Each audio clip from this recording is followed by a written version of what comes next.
அது எப்படின்னா, ரவையை நல்லா வறுத்துருங்க. வாசனை வர வரையும் சின்ன தீயில வச்சு நல்லா வறுக்கணும்.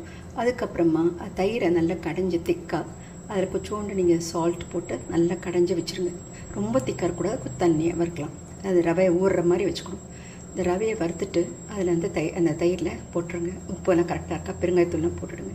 அதுக்கப்புறமா எண்ணெயில் கொஞ்சம் நெய்யை மிக்ஸ் பண்ணி கடுகு, உளுத்தம்பருப்பு, அப்புறம் பச்சை மிளகாய், இஞ்சி, மிளகு, சீரகம், முந்திரி பருப்பு, கருவேப்பிலை எல்லாத்தையும் வறுத்து அந்த தயிர்லேயே போட்டு நல்லா கலந்து ஊற வச்சுருங்க. அது ஒரு 20 நிமிஷம் ஊறணும் தயிர்.